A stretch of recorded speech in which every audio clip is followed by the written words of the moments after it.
Oh yes, beware. It's gonna be spoilers, obviously, but let's go ahead and let's get into this show because I thought that this show was pretty goddamn fantastic. So, bam! What's going on, folks? So, oh man, it took me a little bit to fully binge this show, but finally have, and I gotta say, I had a great time with it. It's interesting that it's got like a 67, it's got like a 60% on Rotten Tomatoes, and I've heard some backlash, but I had a great time from it, especially since I am a former Missourian. I was actually born in Missouri, so, and I've been to the Lake of Ozarks like a couple times, so it's very interesting. But this show, it's got flaws, which we're about to get into, but I thought it was a very compelling show, and I deeply enjoyed it. So let's dissect this show and get into why. First off, this symbolism right here, right? Like, one thing I noticed, it took me a little bit, because I was kind of just casually watching the show, you know? So it took me a little bit to figure out what was going on with these graphics that they got going on right here. And I started to realize that these graphics before each episode starts is like foreshadowing what you're about to see in the episode, which I thought was dope. Because by the time I caught on to that, like it was always so curious to see this little symbol right here, and to think about like how is this symbol? Like, we got these golf clubs, we got pregnancy tests in this one. It was kind of like how is this gonna play into the episode? Like there was one, I think it was for the finale, where like it showed like feet, like tied with like a rope and a knot, and I remember just being like, like, what the fuck's gonna happen? But oh, I had to write down some notes because reviewing this bitch in one stretch, you need notes.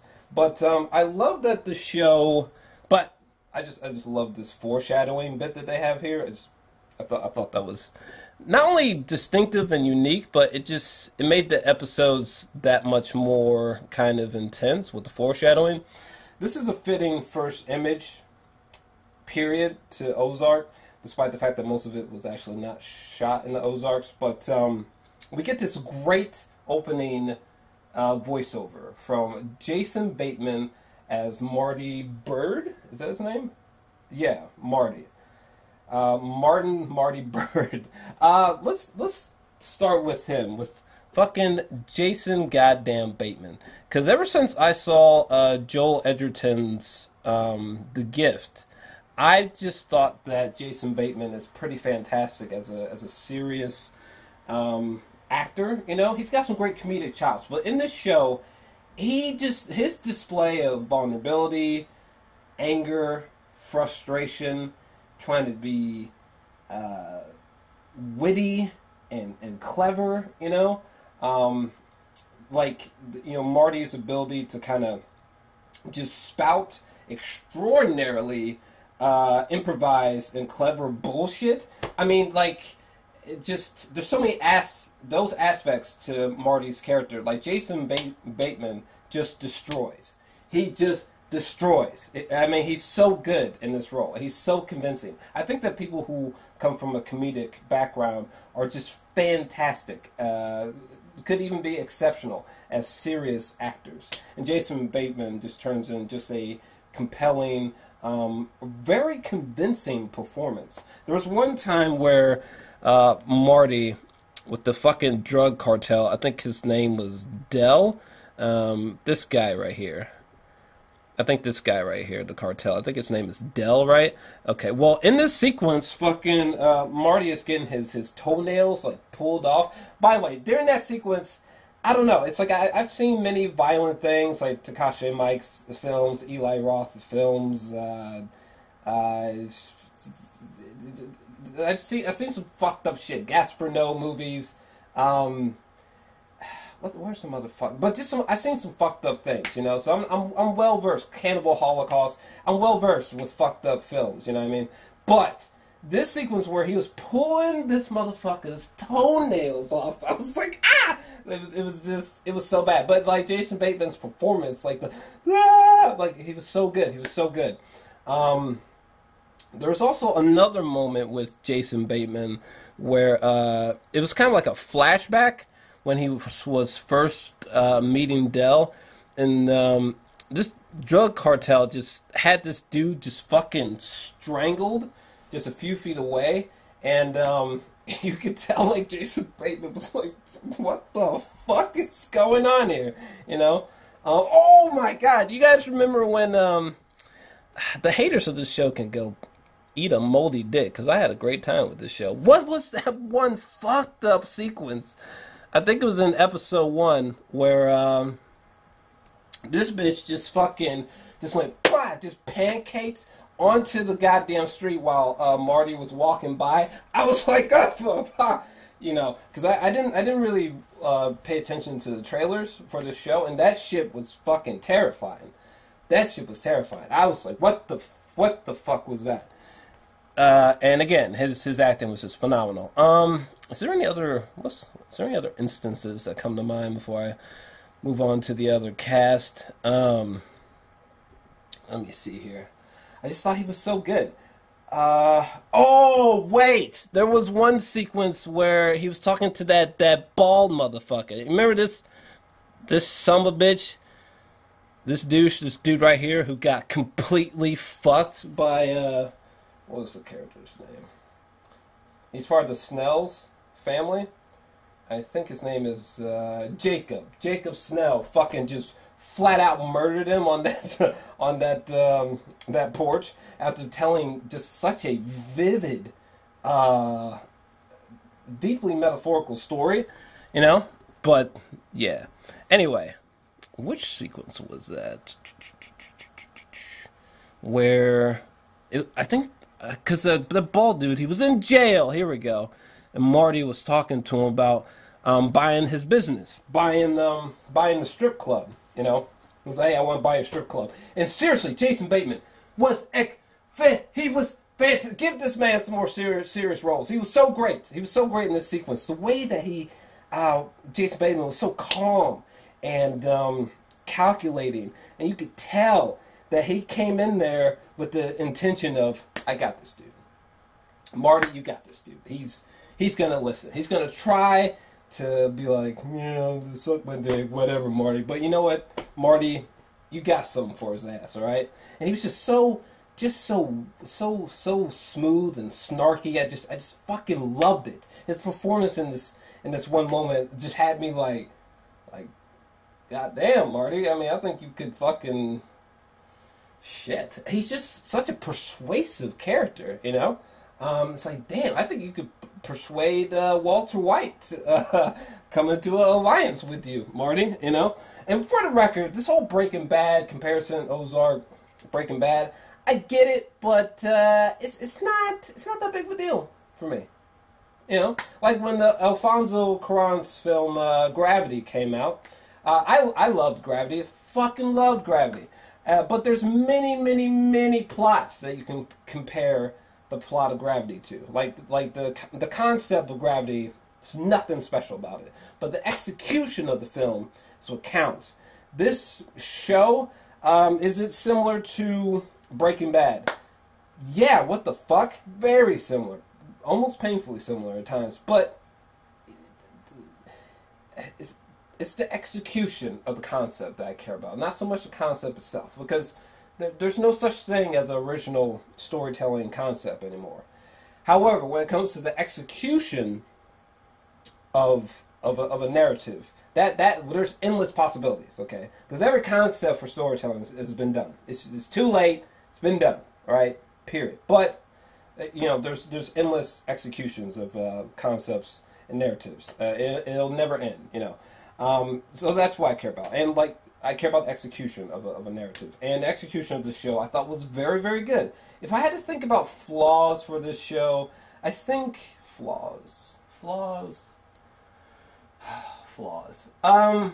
Humor. It was very lacking in humor. In all honesty, I don't think that there was one time during this show where I was like, that never happened. Never happened.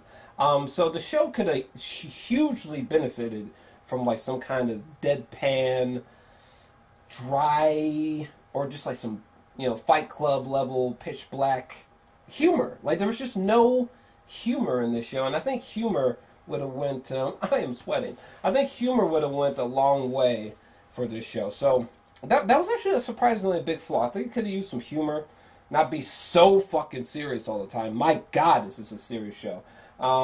So that was one flaw. There could have been humor. What else? I didn't really get that attached to our core characters. The fucking Bird family? Look at these motherfuckers. It's so insane to think that, like, I've spent, like, 10 fucking hours with these sons of bitches. But, give me a second. That's why you gotta take notes. So, Marty, Wendy, Charlotte is the daughter. What's the boy's name? I always kept forgetting. Jonah. Okay. I think that Marty and Wendy, is it Wendy? Laura Linney? Yeah, Wendy. I think that Wendy and Marty are the heart.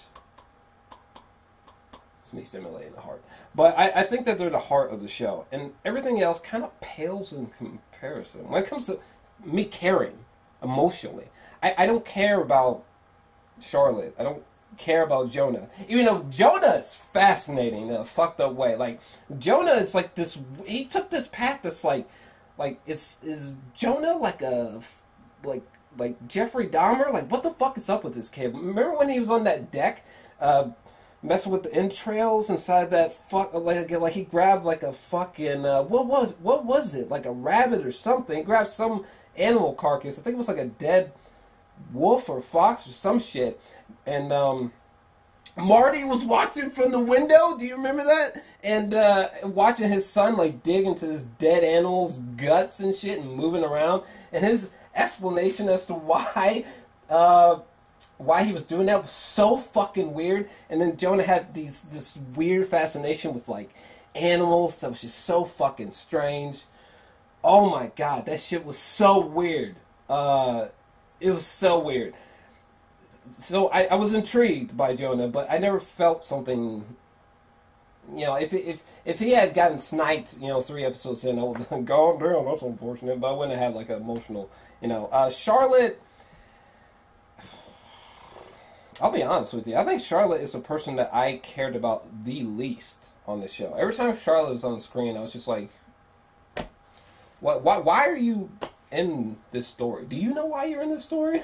Like, why are you here? So, yeah, I think Wendy and Marty's relationship is the beating heart of the series, and it's the only thing I really cared about, so that's unfortunate. There was one other character that I was definitely intrigued by, and her name was, if I can find her name was Ruth. And the actress who plays Ruth, actually got to pull up her name because she deserves the respect because she did such a phenomenal job playing Ruth. And I don't think, did I get her name? I don't think I got her name. The irony. I don't think I got her name. God damn it. But the chick who plays, I'm going to find it, but the chick who plays Ruth, I thought she did a fantastic job portraying this character. It was very multifaceted. There's so many layers to the performance of Ruth. The southern accent, which isn't her real accent. Like, kind of like Marty in a way, being vulnerable, emotionally wild, but she wasn't like a dumb character, you know what I'm saying? Like, she was a smart character, you know? Like, her family, I was just like, Ruth, oh my God, this is your family? Jesus Christ, what the fuck? You do not mix with this family, all right? The vinegar and oil, like, you don't mix with this family, but she, hold on a second, let me see if I can find the actress's name. I had it written down before. Julia Garner? Is that her name? I think that's her name. I hope that's her name. Okay, I think her name is Julia Garner. Let me see. Oh, it is. Alright, cool. I just really wanted to get her name. She did such a great job on the show. God damn. What was it? That sequence where that bald dude who fucking was foaming at the mouth and died on that porch, you know? When she he was like, show me what you got, you know, talking to Ruth. And her transition from being kind of all frail and timid, you know, to just all of a sudden with a snap, just like this cutesy, just this cute, good-looking chick who might fit somewhere at the strip club. Just the transition was just seamless. It was just done so well. Or like her transition from being like completely calm to just like anger and frustrated. Like that one dude with the beard. I think he's like her cousin, I believe. This guy, which by the way,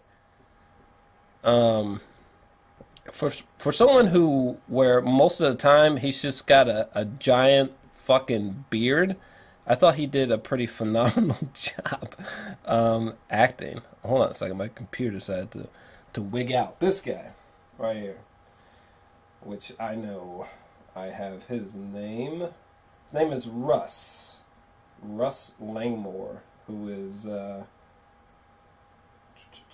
uncle to Ruth. My bad. But his performance was pretty good also. Didn't really care about his character, but his performance was great. I had the same issue with Ruth, you know, and with most characters obviously, but like Ruth, don't really care for her character, but the performance was great. Don't really care for his character, performance was great. Oh my god, especially for having so much hair, so much of your face covered.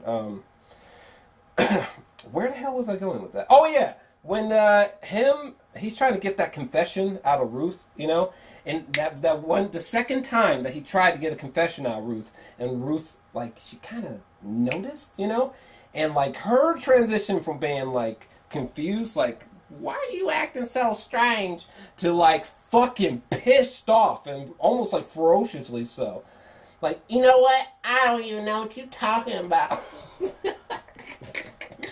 Fucking Ruth, right? What a unique character. I wish I kind of cared about her. I guess I didn't really care for Ruth because she was kind of just overall just like this angsty, nobody trying desperately to scrape by, and that's kind of it. I don't know. There just wasn't anything really, you know, like with Marty, the thing that fascinates me and gets me emotionally involved with Marty is that it's just like this normal ass dude who just got into this situation with money laundering, but he just made like a slight error, you know, not that slight, but stay with me. But you know, he made like a slight error, a moral error. You know, he just thought like, you know, shit, I'm kind of like a Da Vinci when it comes to financial stuff. Why don't I just go against the law for a little while and come back and I'll have a lot of money? Like, who hasn't thought about that? You know what I'm saying? Like, you're like, maybe I should just break the law a little bit, just build up a little stack of cash and then stop, you know? Yeah, and I think there should be a way to do it without getting caught, so let's try that, you know? And like, I really got into that with Marty, because who hasn't thought about that, you know? Especially when you're super broke or you're really depressed and life just isn't going well at all, you know what I'm saying? Who hasn't thought about like doing something a little bit bad to get some quick, substantial cash and then stop, you know? But I didn't have that relatability with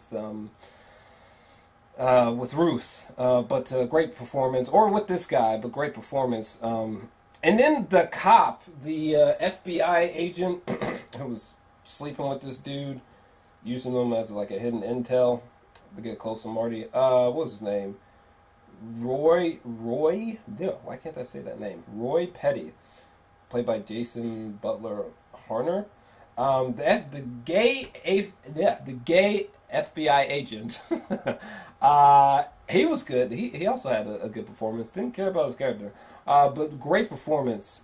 And there was one sequence with that guy, the FBI agent, where it was towards the end of the finale where he fucking flips out in that fucking that hotel room. I was I almost pissed my pants laughing at that scene. It's kind of dark in the show too, but it's a little bit hard to see his face. But seriously, that moment where he was just like throwing lamps and like he threw like a fucking refrigerator out the window. He's like throwing tables. He was so fucking lit. It was crazy. It was crazy. That I laughed so hard. I probably wasn't supposed to, but my God, was these. That motherfucker was pissed. He was pissed. Jesus Christ. But yeah, I wish I... So yeah, what was this talking about? Flaws? So, no humor. That was a bad one. Wish I cared about people outside of Marty and Wendy. Didn't. Is there any other flaws? Because I really had a good time. But those were some big detractors. What else did I not like about this show? I think that maybe the show could have, speaking about not being emotionally involved in characters, the show could have been more emotionally resonating. You know, it's a very coldly executed show. Like, the show is delivered to you in a very cold, sterile way, you know. Like, with Breaking Bad, I felt like I had just such a range of emotions all the time. That one time where Jesse Pinkman woke up and you know who, she was dead on the bed, like that. That was so fucking rough, you know. You know, the show didn't really have moments like that. It's not a very emotionally resonating show, unfortunately. So that's another detractor. You never really feel anything. You know, I never felt like a sense to cry or like necessarily like, yeah, I guess. Is there anything else outside of those? There's not too many things. I really had a great time with this show, to be honest with you. I was surprised by some of the hate that this show got, because I felt like it wasn't really warranted. Oh, and also, this shot right here from the finale, first off, I think it's like a perfect visual metaphor of Marty's, like, his existence, his personality, his mind, you know, the persona of Marty. Like, this is a perfect visual representation of Marty, I guess is what I'm trying to say. Like, just, he's always calm, calculated, trying to think ahead, always reserved, you know, and he's oftentimes alone, really, and he's, you know, the reason why this show is the way that it is because of him. He's at the center of everything, so, you know, I just thought this was a clever symbolism. But the first thing I thought was, like, you know, the trampoline's round, you know, let me see. No, it's round. You know, I thought there was a connection, right? And then when I saw the season 2 announcement teaser, they showed the same sequence with him on the trampoline, and then it immediately bled into this image right here. And I was like, yes! I knew it. I knew there was a connection. I knew there was. I knew it. I knew it, bitches. What else do I want to talk about this show? Oh! I almost forgot. Another big flaw that I had is that, as someone who was born in goddamn Missouri, and who's been to the Lake of Ozarks personally a few times, I felt this show did a bad job of the show. I feel like great storytelling makes it so that the environment is a character. You know, when you watch Stanley Kubrick's The Shining, the fucking that hotel, that giant hotel that Jack Nicholson and them are stuck in, like that hotel is a character. It really is. It's just another character in the film, you know. But you know, in this film, it kind of is like a 10-hour long movie. But in this show, I felt like the Lake of the Ozarks should have felt like a character, like the way that the hotel feels like a character in The Shining, but it doesn't. Even when I watch Creed, Michael B. Jordan, where they're in Philly, I think you really get a sense of the culture, the foods, what the people are like there. All these big sweeping environment shots. You don't get that with this show, and I think that was a mistake because Lake of the Ozarks is such a distinctive place. The Lake of the Ozarks and the surrounding areas of Missouri near it. It's got so much distinctive personality there. And I feel like the show didn't really visually or narrative-wise, it didn't really get into that. It didn't really chew into that. And I think that was a big, big missed opportunity, actually. So that would be another flaw for me. Outside of that, I think I would be kind of nitpicking and scraping the bottom of the barrel because I thought this show was a 9. I would give this show like a 9 out of 10. I just had a blast with it. I guess the best way that I could describe this show is sort of dark, some visceral moments. And I thought this show was addicting. Like this show to me was almost like a bag of chips, that I just could not get down. Every time I eat chips, I try to go in like I'm just gonna eat this amount of chips, and I eat this amount of chips. Like the show is addicting. Like if you watch the first episode or the first 2 episodes of Ozark, I just don't see how you could just simply stop watching and never finish the show. I thought this show was very, very addicting, and I had a blast with Ozark. It was a fun time, and sometimes the storytelling would be structured in a just strange or complex ways. Like sometimes they would play with time in a way that Christopher Nolan's Dunkirk played with times.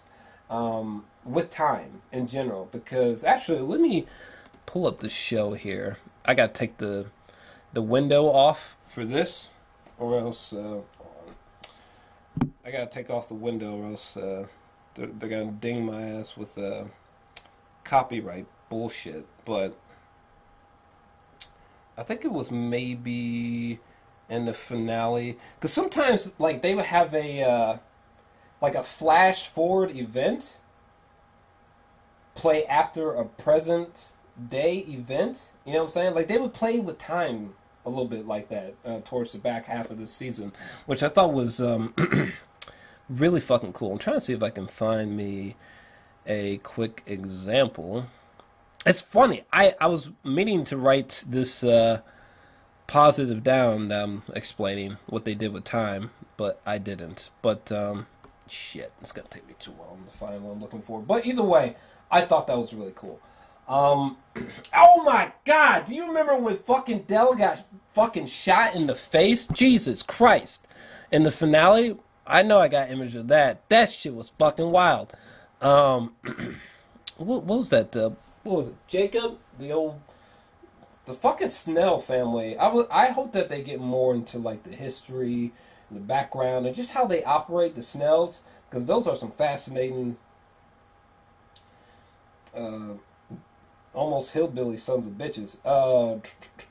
What was his name? Jacob Snell. When his wife just unloads on Dell's fucking skull. First off, I almost jumped out of my skin. It's not easy to make me jump when I'm watching a show or a film, but I almost burst out of my fucking skin like the chest burster from Ridley Scott's Alien. I was like, oh, fuck, what the fuck was that? That shit was terrifying.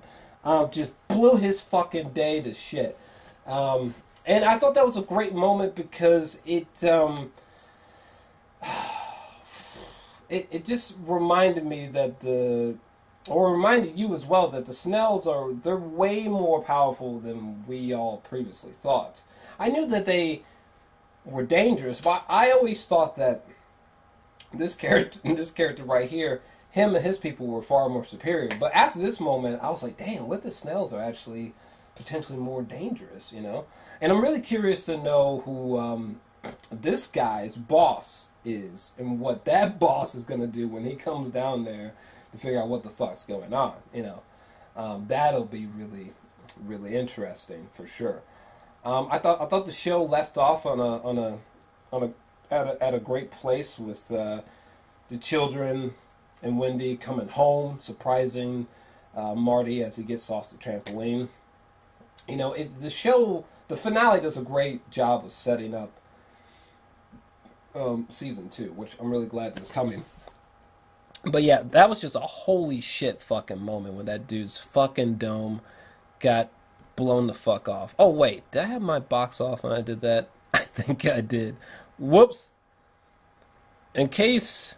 Oh yeah, I think I fucked up a little bit. This is the moment I was talking about. Sorry if you didn't see that before. But yeah, this moment here where it was just like, gadoosh!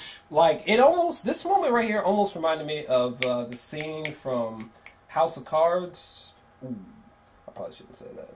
That's big time spoilers. But there's a certain character death in the premiere to season 2. Is it season 2? Season 2 of House of Cards. You should know what I'm talking about. Yeah, this death was equivalent to that death. Wow, that blew my mind. But anyway, sorry I didn't have the window up before, but that was a holy shit moment. And there was another holy shit moment as well from the finale, I think. Well, I know another moment that was pretty big was with right before that dude had his fucking brains blown out, Marty's plan that he was talking about, where they could have like a casino that could rake in like I think he said like $90 million or some shit. I was like, what? That is wild. Where the fuck did Marty get this fucking idea from? Jesus Christ. That was wild. Okay, this was kind of a holy shit moment with this guy here. I can't remember his name, but he had went to the house and Jonah had that machine gun or whatever, and Wendy fucking looked at it. Wendy looked at her son like who's like 13 years old, by the way, but she was just like, she didn't say nothing, but with her face she was like, blown the hell, kid. And then the kid fucking that kid would have blasted that guy, but then that old guy, what was his name, Buddy or some shit, came in, kadoosh, blew his life away, like literally. What was that? There was another holy shit moment that got me. I'm gonna see if I can find it. There was a big one. I can't remember if it was in the finale. Oh my god, it was in the finale. Jesus Christ! Hold on a second. I gotta pause it. I can't play through it because YouTube isn't really that nice. In case you didn't know, but this moment right here with this pastor, okay. Holy shit! When this son of a bitch, when he was just walking into the river holding the baby, and he sat that baby down, he just puts that baby underwater. I'm telling you right now, this was a holy shit moment. Maybe the biggest holy shit moment in this show. Because when they got to this scene, I was like, look, man, I don't know if I can fuck with this show. Like, that's really fucking dark. That's really dark. Like, if y'all can do that, I'm a little bit concerned about what you might do next. Because I don't know. It's not that necessary to be that dark. I thought this man was drowning that baby. I almost, like, shook. I was like, I don't know. Maybe, I don't know if I can fuck with the show anymore. That really disturbed the shit. That disturbed the shit out of me when he was holding that baby down. But then when he brings it back up and he realized it was like some bizarre baptism thing going on, I was like, ooh, well, Ozark, don't do that again. Just leave little babies alone, okay? Little kids, babies, just leave them alone. You want to, anything else you want to do, yeah, but don't do that. Don't fuck with no little babies. Let's just don't do that now. That was woo. I'm actually curious to know what you guys thought about this sequence right here, because that just rocked the shit out of me. That was terrifying. Good God. Jesus. Anyway. What else? Is there anything else I can particularly say about this show? I mean, I think I've kind of said everything I really need to say about it. I had a fun time with it. I thought it was a good time. I can't wait for season 2. I don't think we know when it's coming, but I can't wait to see more. I really hope. I guess I could talk about what I would like to see them do next. Dig more into the Snell family and how they operate. I want to see Marty get real big, like Walter White big, and I would like to see definitely more humor. I would just love to see humor. That would be great. That'd be great. A substantial amount of humor, really black, dark humor. That would be great. And I would like to see like a scary Marty. That would be interesting. Like a Marty who's like intimidating, scary in that sense. That would be fascinating to see.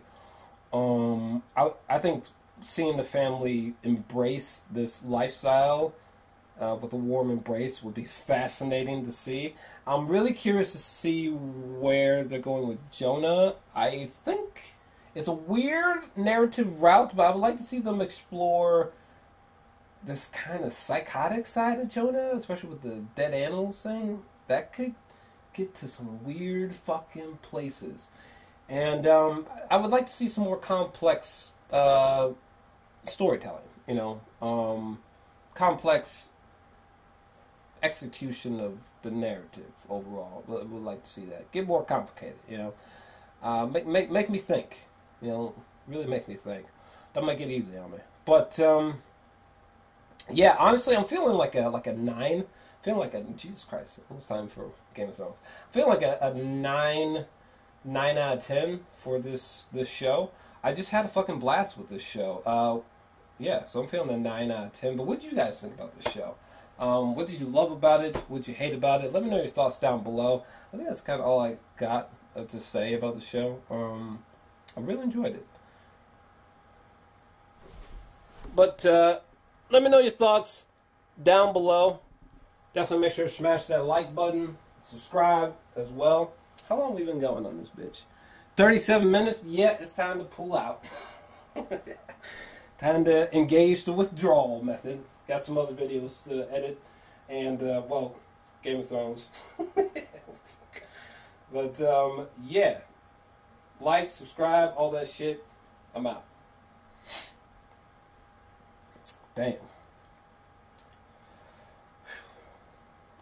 I'll be honest with you. At first, I was like, I don't know if I can review this show in one go. And, I think, what was I saying? I'm always forgetting what I'm saying. I'm kind of scatterbrained. I apologize. I didn't know I could do this review in one stretch. I was like, Jor-El, I don't know if you could do it. But then I was like, oh, Jor-El, you can.